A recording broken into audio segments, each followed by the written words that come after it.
Maka dari sebagian riwayat yang hampir lafadznya sama dengan riwayat yang datang dari Zaid ibnu Khalid, datang dari Ibnu Abbas, semakna-maknanya bahwa sebagian di antara mereka berkata, sebagian di antara mereka kaum muslimin berkata, sungguh telah benar bintang itu, dan bintang itu maknanya telah benar mendatangkan hujan.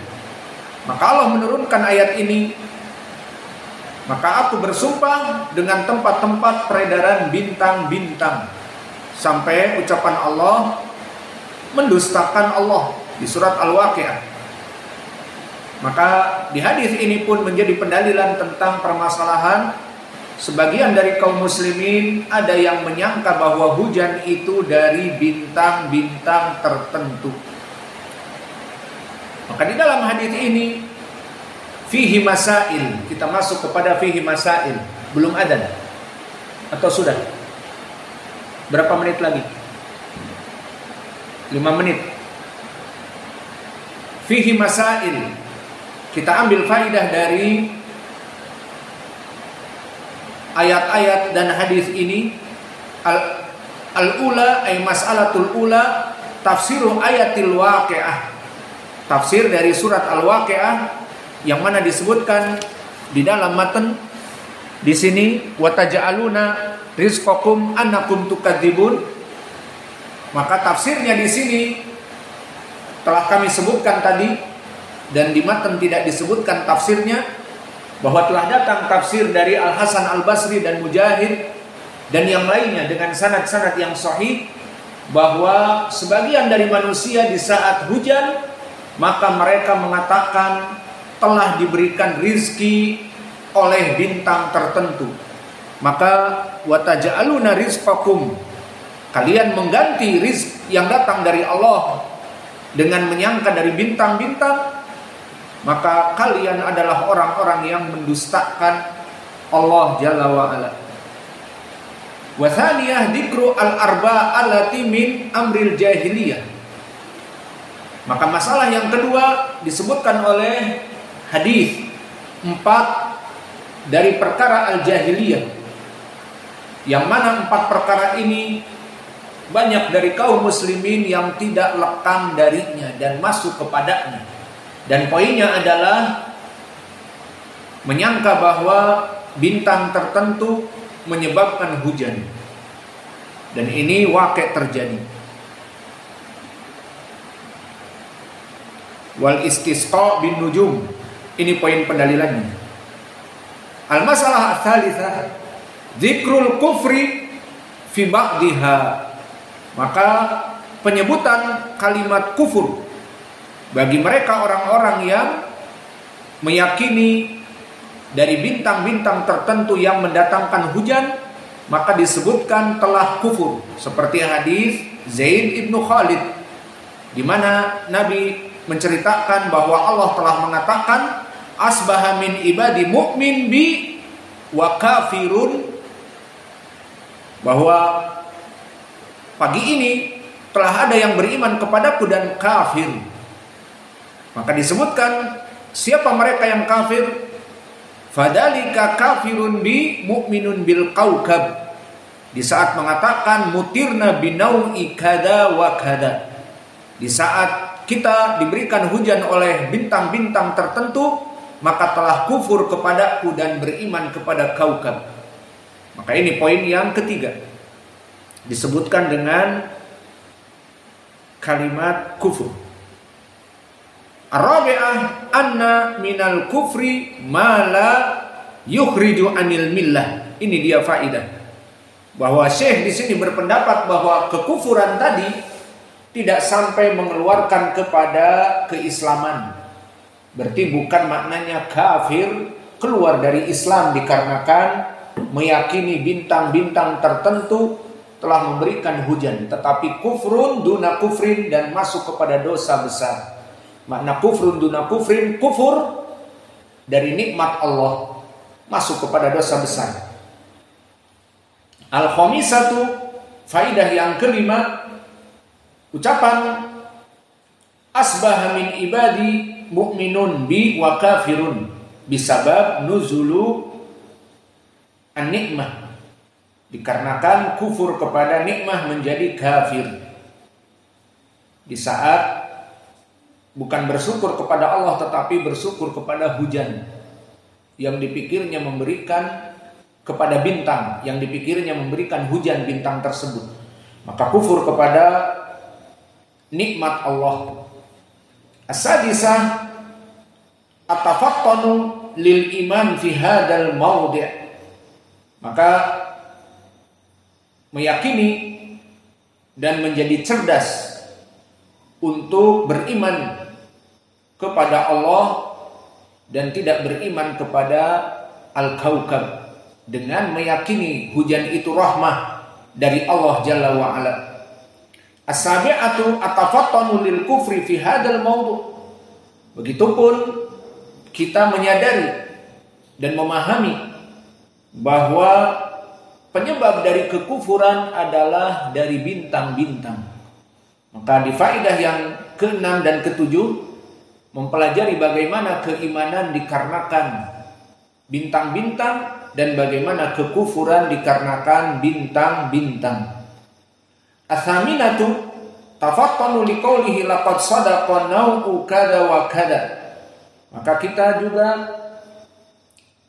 mempelajari bagaimana telah benar bintang-bintang itu memberikan hujan. Betapa orang-orang yang tidak mempunyai ilmu berbicara dari perkara-perkara yang berbahaya sampai mengatakan laqad sadaqa, maka telah benar nau'un kada wa kada, bahwa bintang-bintang itu memberikan hujan. Maka awas, bahaya sekali. 2 bulan lagi akan datang bintang demikian, dan bintang itu jika masuk akan turun hujan. Ucapan seperti peramal ataupun mereka mengaku ahli geologi ataupun ahli perbintangan, mereka melihat bahwa di bujur bumi yang barat akan terlihat bintang 2 bulan lagi. Nah, bintang ini kalau timbul dan terlihat jelas di sebelah barat, maka akan turun hujan. Permasalahan yang perkiraan-perkiraan namun bisa menjadi kekufuran. Maksudnya kufur nikmat. Maka manusia juga dulu mengatakan laqad sadaqa nau kada wa kada. Maka telah benar datang bintang-bintang itu dan hujan karena datangnya bintang-bintang tersebut. Maka jauhilah ilmu-ilmu seperti itu agar kita terjauh dari prasangka bahwa hujan itu dari bintang tersebut. Maka jauhi dari sebagian dari laporan-laporan geologi dan laporan-laporan tentang permasalahan keadaan ramalan cuaca yang bisa memalingkan bahwa terjadinya hujan dikarenakan bintang, dikarenakan perkara tertentu yang menjatuhkan perkara itu dari keimanan kepada Allah. At-tasi'atu, dan perkara yang ke-9, ikhrajul alim lil muta'allim al-mas'alah bil istifham anha liqaulihi atadruna madza qala rabbukum. Maka di sini beristimbat penulis dengan ucapan Nabi di saat di hadis Zaid bin Khalid, tahukah apa yang diucapkan oleh Rabb kalian? Maka ini uslub Nabi yang banyak sekali. Diberikan soal jawab, padahal intinya Nabi bisa memberikan langsung faidah. Teksnya ini dari Nabi, bahwa hadis qudsi ini datang dari Allah, tapi teksnya dari Nabi, di mana Allah mengatakan pada pagi ini telah beriman dan telah kufur kepadaku. Itu teksnya yang ada. Namun Nabi di sini memberikan soal jawab untuk apa? Lebih terasa bagi kaum muslimin dengan adanya soal jawab, ilmu tersebut akan lebih mudah untuk masuk ke hati mereka. Padahal isinya sama. Apa? Bahwa Allah telah berfirman, telah beriman kepadaku pada pagi ini dan kufur kepadaku. Itu intinya. Namun Nabi memberikan dengan soal jawab lebih terasa kepada orang yang ditanya. Dan hadis-hadis seperti ini banyak, seperti hadis haqqullah alal ibad, seperti hadis Ibnu Abbas. Di saat Nabi membonceng Ibnu Abbas, intinya Nabi bisa mengatakan kepada Ibnu Abbas tanpa soal jawab. Katakan kepada Ibnu Abbas bahwa hak Allah atas hamba demikian, hak hamba atas Allah demikian. Namun di hadis ini Nabi ingin memberikan kesan yang mendalam kepada Ibnu Abbas sehingga diberikan dalam bentuk pertanyaan. Disebutkan atadri ma haqqullah alal ibad wa ma haqqul ibadi Allah. Tahukah kamu wahai Ibnu Abbas, kepada wahai sepupuku, bahwa apa hak Allah atas hamba dan hak hamba atas Allah? Maka dijawab oleh Ibnu Abbas, Allah wa rasuluhu a'lam. Sebagai pembuka dia mengatakan aku tidak tahu. Maka akhirnya diberikan oleh Nabi. Maka meskipun tanpa soal jawab, sama poinnya adalah hak Allah atas hamba demikian dan hak hamba atas Allah demikian. Namun dijadikan soal jawab agar lebih membekas. Itu maknanya. Begitupun dalam permasalahan mengajari apa makna ghibah. Diriwayatkan oleh Imam Muslim dari Abi Hurairah, dari Aisyah, dikatakan oleh Nabi, atadruna mal ghibah? Tahukah kalian apa itu ghibah? Padahal Nabi bisa langsung mengajarkan, awas ghibah itu bla bla bla. Awas ghibah itu adalah dikruka akhaka bima yakrah. Tapi Nabi di sini ingin memberikan perkara ini membekas di hati para sahabatnya. Ditanyakan, atadruna mal ghibah? Dan banyak hadis-hadis yang lain, di antaranya hadis al-muflis, orang yang datang di hari kiamat dengan pahala-pahala yang besar dari sholat, dari puasa, dari membayar zakat dan sedekah, dan melaksanakan haji dan umrah. Namun dari gunung pahala ini semuanya habis dikarenakan akhlak dia yang buruk, terutama selalu berbicara di belakang dan menggibahi manusia dan mengatakan kepada manusia, memfitnah manusia, memberitahukan kepada orang tentang keburukan manusia kepada orang yang lain, berbicara di belakang. Maka pahala-pahala dia diambil kelak oleh orang-orang yang dibicarakannya. Maka ini disebutkan al-muflis, datang dengan amalan yang besar, kemudian amalan itu hilang, dibagikan kepada orang-orang yang digibahi, yang disakiti dan seterusnya, sehingga dia tidak mempunyai apa-apa lagi. Ini dinamakan muflis. Dan mending jika tidak ada apa-apa lagi. Masih banyak orang yang datang kepada Allah meminta pertanggungjawaban dari orang ini. Ternyata orang ini masih banyak dosa-dosanya. Maka akhirnya uhida min sayyi'atih faturiha ilaih. Diambil orang-orang yang mengadu tadi dari dosa-dosanya. Kemudian disimpankan kepada orang yang tadi dia mengadu atasnya. Maka yang tadinya datang di hari kiamat dengan gunung Uhud dari kebaikan habis dan bahkan membawa dosa-dosa orang lain. Maka awas, jangan dengan mudah berbicara kepada kaum muslimin di belakang. Meskipun tidak diketahui oleh muslim itu, maka Allah Maha mengetahui dan catatannya ada. Maka awas, semuanya itu akan dihisab.